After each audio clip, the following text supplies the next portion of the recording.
Become unstoppable here on eRadio with Mindset Coach Andre Nel, who joins us again today.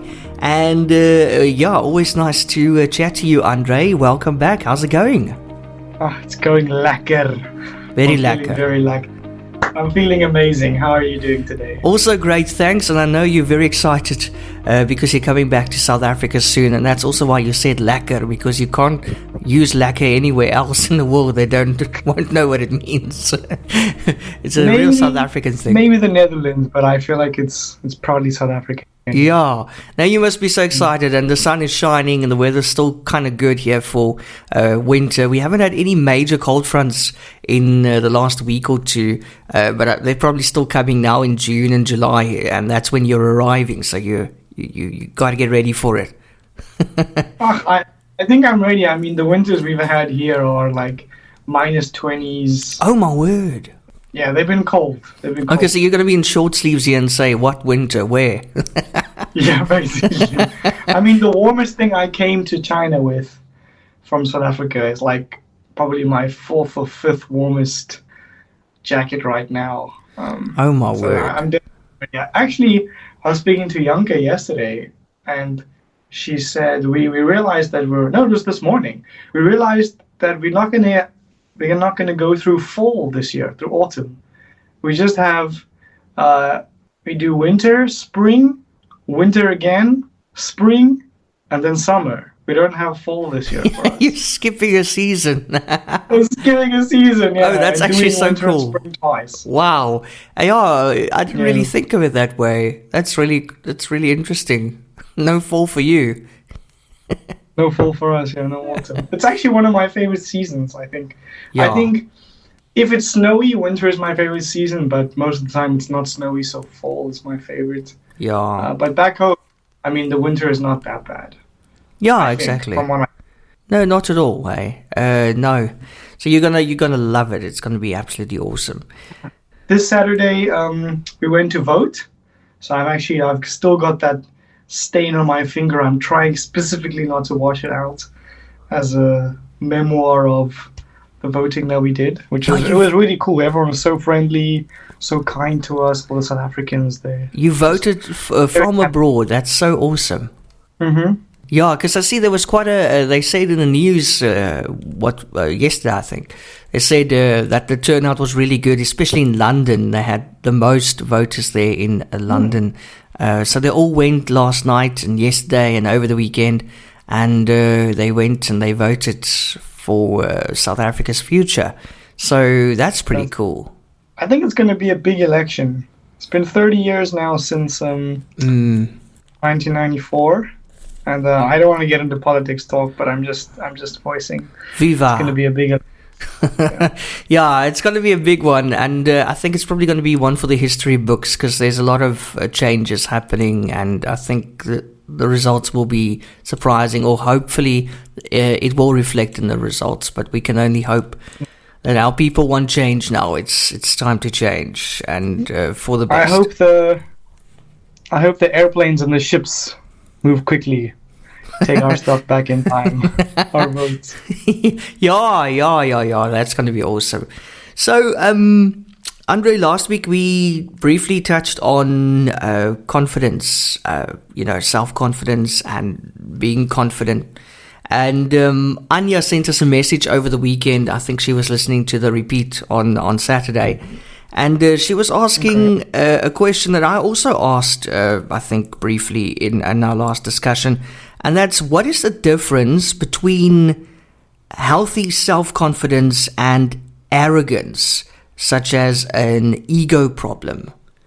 Remember, we were talking about those fine lines between them. So I think this is quite a interesting discussion. I'd love to hear your take on it. Yeah, that's really interesting.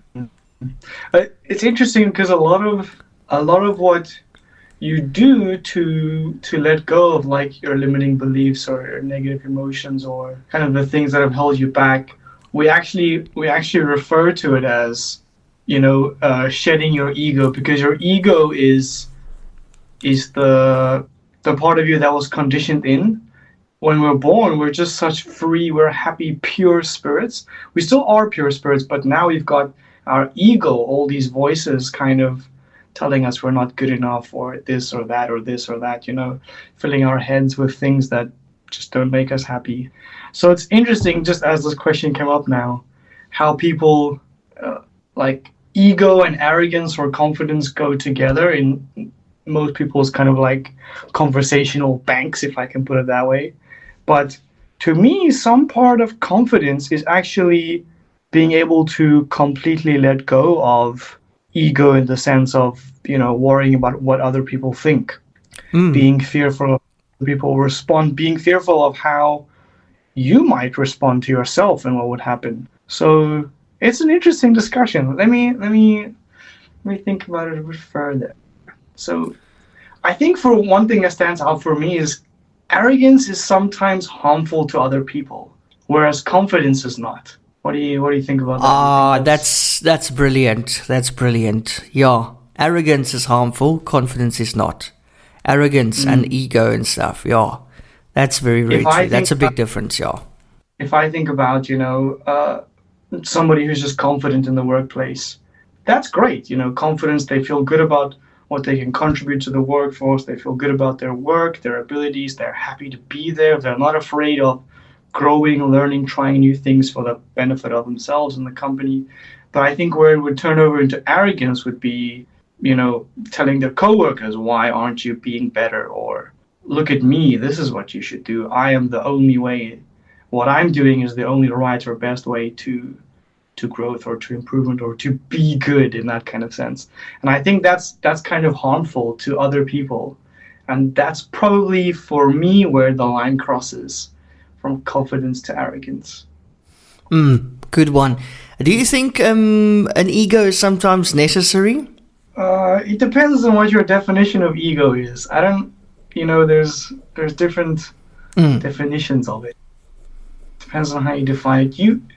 You need to have that empowering self-talk to be confident, right? You're not going to be a confident person if at some level internally you're not telling yourself that you're good enough, that you can do this, that you're great.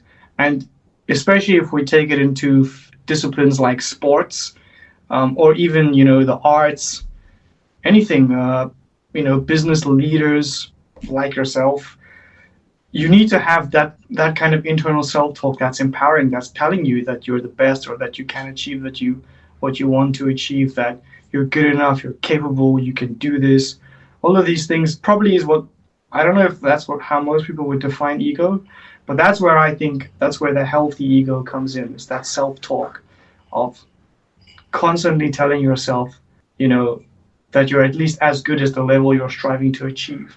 And by that, I don't mean that you should say that other people are worse than you. It's not like a I'm good, so you're bad kind of situation.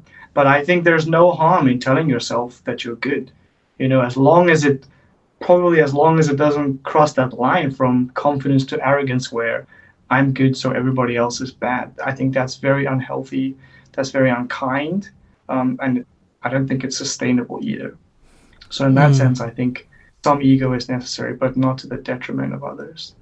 Yeah, good answer, Andre. And I don't know if you met famous people before, but sometimes you find it with famous people. You meet them and they sort of enter the room and there's this whole air about them and almost like a sense of self-importance. They're so important, like stop everything you're doing and look at me because I'm famous. That thing. Yeah. And that's actually really off-putting, It could be. Now that you're mentioning that, that's giving me another element to arrogance, which could be that, self-importance, like you said. What you're saying, when somebody walks into a room or where you meet somebody famous and they might seem arrogant, I think it could be because, we're all energetic beings, so we're giving off energy. That which that person thinks or believes about themselves, we can pick that up subconsciously.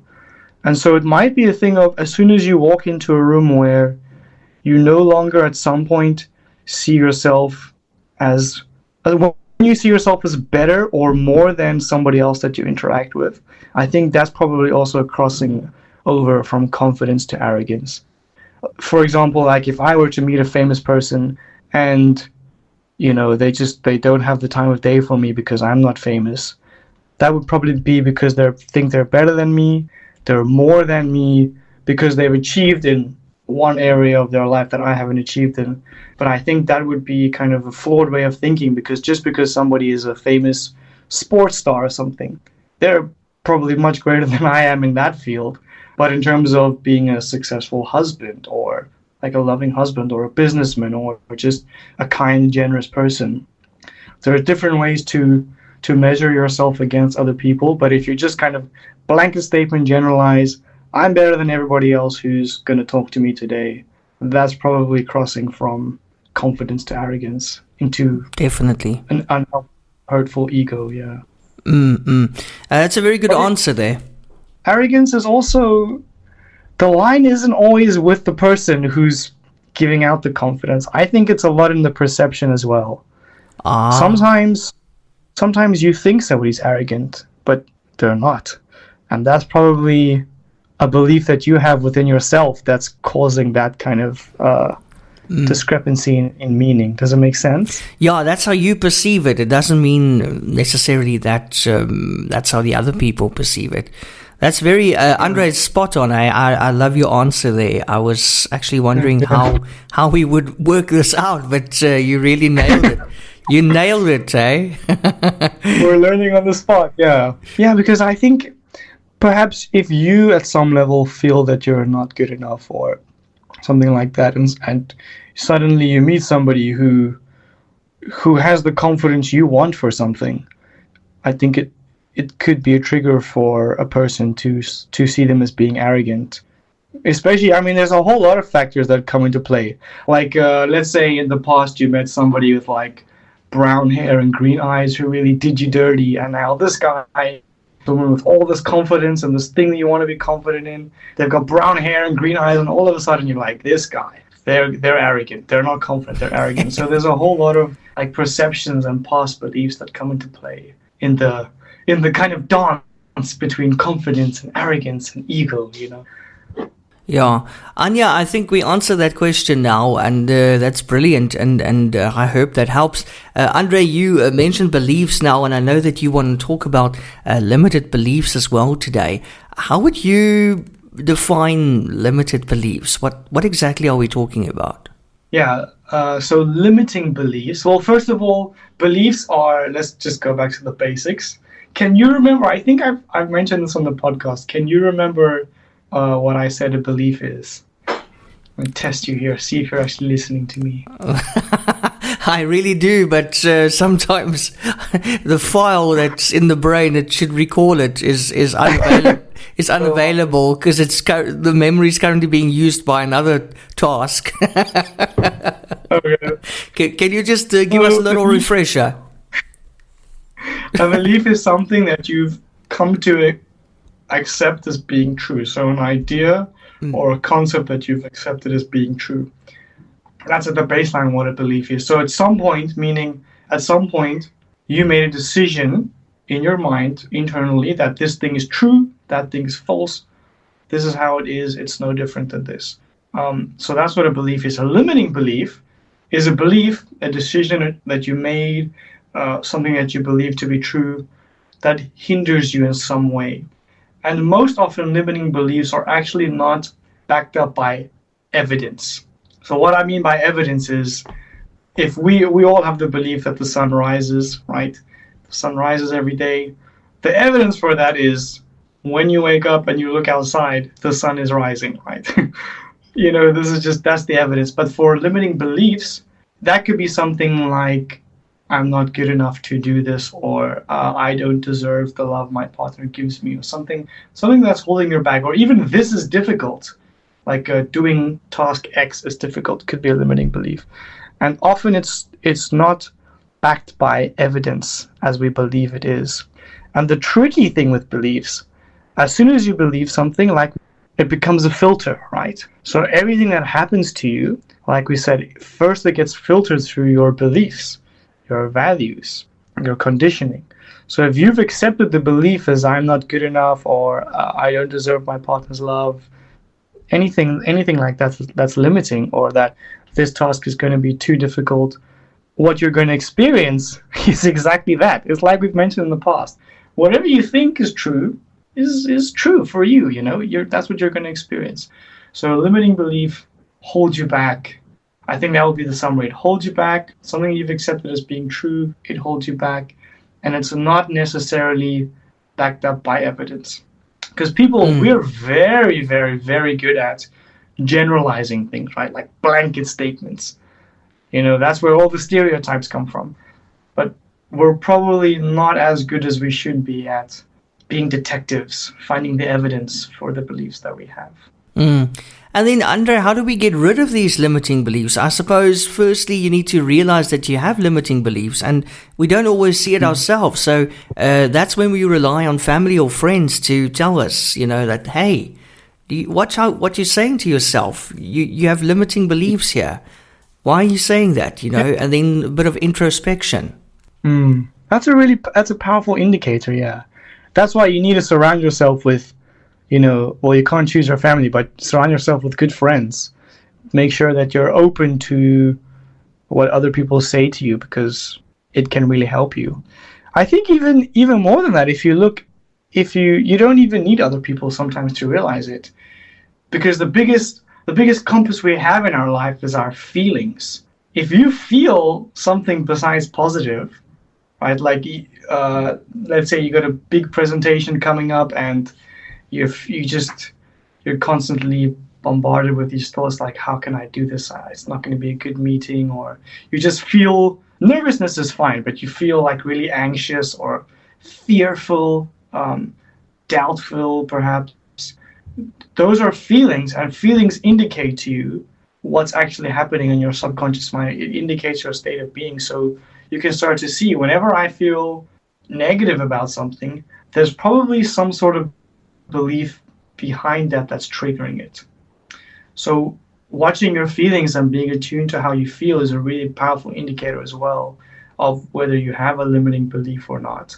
And from there, the first thing you do with a limiting belief, as with any detective case, you look for the evidence, right? So you start to question. If your belief, let's just work with, I'm not good enough, right? I'm not, because that's a belief that everybody has in some way. You start to question, I'm not good enough. When do you think you decided on this belief? What evidence do you have to support this belief? And this is where it gets really nuanced, because it will be easy for you to find stuff in general, right? Like a general statement, I'm just not good enough. But it's probably more beneficial to be specific. Generally, what happens is, at some point in our life, we tried something, we failed, and we immediately decided, I'm just not good enough. But in reality, what happened was, at that time, I was not good at doing that thing in that instance, right? That's all it was. It's not my whole life, I'm not good enough or anything. So we need to question the evidence, and we also need to look at the opposite. I'm not good enough. What is the opposite of that? You are good enough. You're capable. You're powerful. You are competent. You have so much belief in yourself. You can do things well. And when you take the opposite, like, I can do things well, start to look for evidence in your life of that. You got to work safely. You successfully completed a small task at work. You saved up for something and you bought it. You saw growth in your life in this way, or other people have shown this week that they care for you and love you and support you. Those are all examples of evidence for why you are good enough. So I think step one would be to check, what's the opposite of the belief that you have? Like, what do you feel? I feel like I'm not good enough. What would be the opposite of that? I am good enough. I'm capable. I can do things well, or however powerful you want to go. Then you look for the evidence of why you are like that, why you can do things well. What have you done well in the past? Because once you build up evidence, you can start to reason with yourself. But hang on, I've done these things well. Maybe I am good enough. And you're planting the seed. So it's constantly questioning and questioning and questioning that limiting belief until you get to a point where it doesn't trigger so much emotion within you. Because like I told you previously, feelings, they're your guide. As soon as you don't feel that strong negative feeling when you have that thought about you're not good enough, that means you're making progress. So constantly questioning it, looking for evidence for and against, that means you're challenging that belief and you're going to start programming in a new one. And then what you do is you look at, how do I want to feel? What do I want to believe in myself? Because, if anybody can do it. You can do it. We're all made with limitless potential. We all have the capacity to do everything that we want to do already within us. It's just about the choices we make and the beliefs we choose to have about ourselves. So make that choice. Switch from I'm not good enough to whatever you want to believe about yourself. Like I am a strong, powerful woman. That could be a really empowering belief. How does that feel when you're a strong, empowered woman? What actions do you take? What qualities do you embody? How do you feel when you take those actions? And the easiest part of them all is we were all born with an imagination, with these higher capabilities like intellect and will and imagination. Close your eyes. Put yourself mentally in situations where that you might experience in the future, and see yourself acting as this new person that feels strong and empowered, that feels happy every time they make a decision, that's proud of what they do, that feels like other people love them, and see that happening. Because a secret that many people might not know is your mind doesn't know the difference between what's real and what's imagined, what you're just visualizing in your head. So if you visualize it often and often enough, that's what's going to happen. That's what happened in the first place.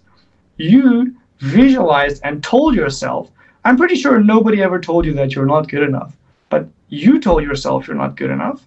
So if it happened in your mind in the first place, it's going to happen in your mind again for you to change it. So you make that choice. You visualize, you see yourself there. That's a really powerful way of becoming like a really conscious creator of your life and choosing who you want to be, how you want to live. Andre, very good answer there. I want to ask you, is it kind of related to imposter syndrome? You know, that behavioral health phenomenon where we doubt our intellect, we doubt our skills or our accomplishments. Would this tie into imposter syndrome? It does, yeah. And now that you mention it, it's something that came up with a client, a new client of mine, over this past weekend. It definitely comes up with imposter syndrome. You know, it shows up in when people do things well constantly, but internally they're telling themselves, but I don't really know what I'm doing. You know, I'm not really this person. Outwardly, people might tell them, wow, you're so good at this. How did you do this? You know, that was amazing. But perhaps inwardly, they're kind of feeling like, I don't know what I'm doing. I was just guessing, or if only people knew that I don't actually know what I'm doing, stuff like that. So it definitely ties into imposter syndrome. And I'm not saying that it's just something that you can change overnight. It takes repetition. It takes effort, right? It takes decision. You've got to decide you actually want to change. A lot of people, you know, you could tell them, you know, but listen, Neon, saying this about yourself isn't good for you. And you can be like, yeah, I know, Andre, but that's just the way it is. That's just what I'm used to. Decide to change. It's in your choice. Like, it's in your hands, you know. Decide to change. Make that decision. Decide that you want it to be different. And then put in the work, repetition, in order to change that.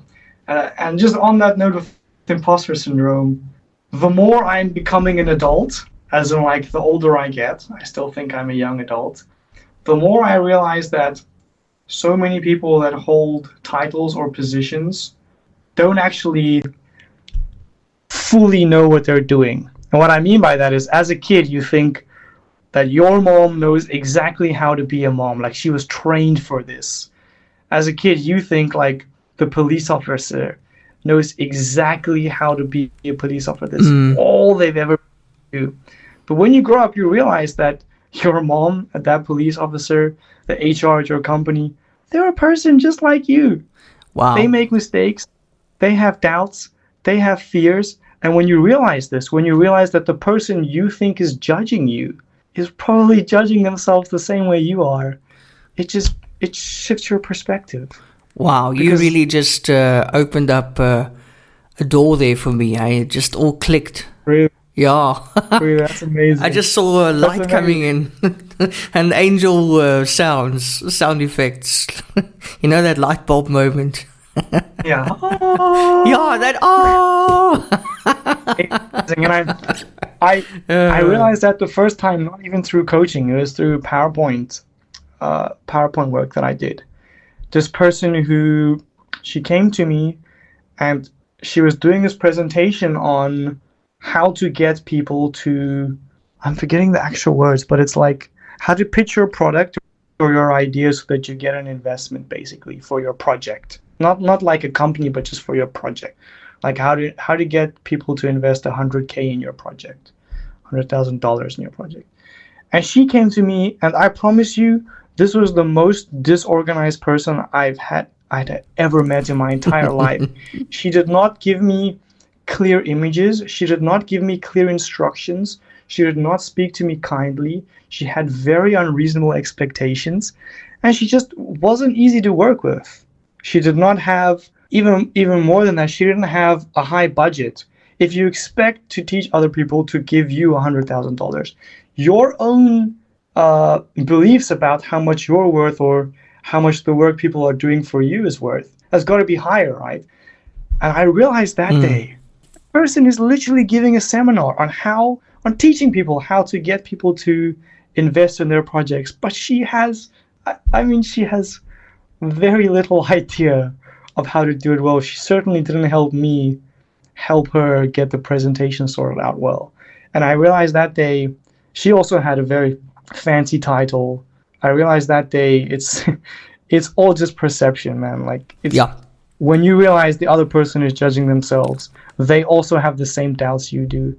They're probably not even looking at you or caring, like what you did on the inside. And the person that you think that trained you, that knows how to teach every class perfectly, when you're teaching the classes perfectly, but you might not feel like it, that's the right way.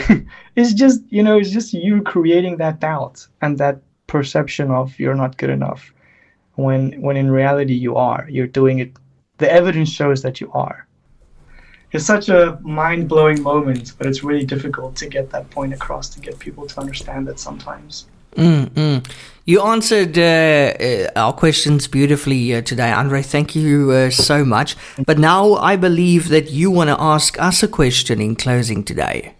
Oh, yes, I do. So I asked a question last week in closing. It was just about confidence, I think.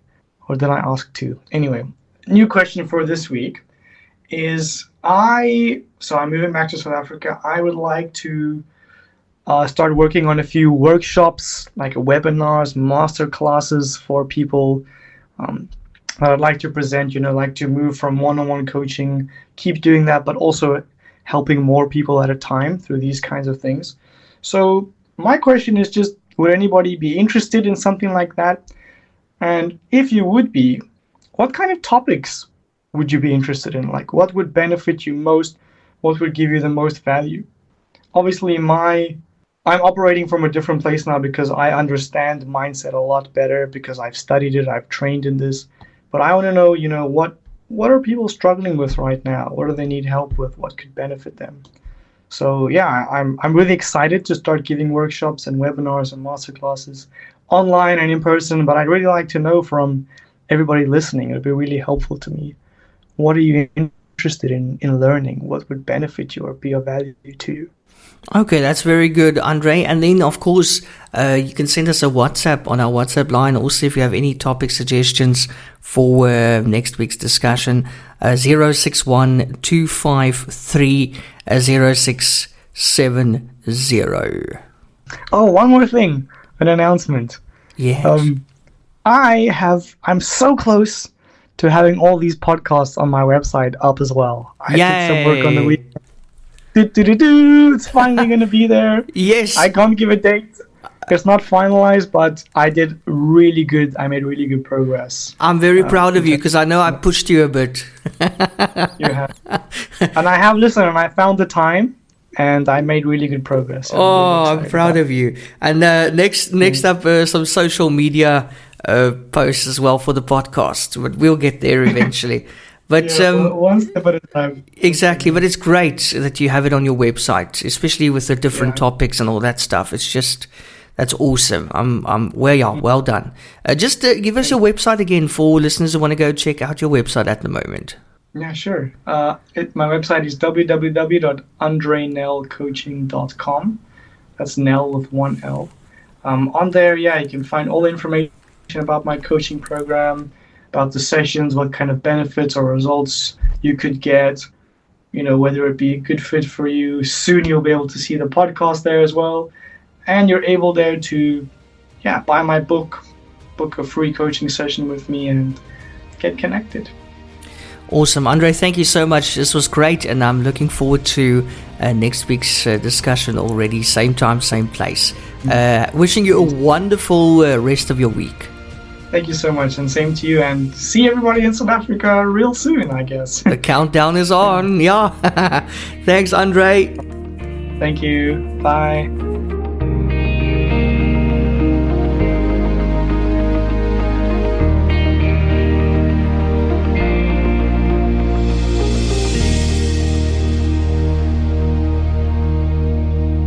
Moving from stuck to unstoppable is an empowering journey when you're working with a great coach. So take the opportunity and tune in every Tuesday at 10 a.m. on eRadio SA with me, Andre Nel, Mindset and Life Transformation Coach. Propel yourself into the realm of your untapped potential and break free from the invisible chains of your limitations. Book a free discovery coaching session with me by heading over to my website, www.andrenelcoaching.com. See you there.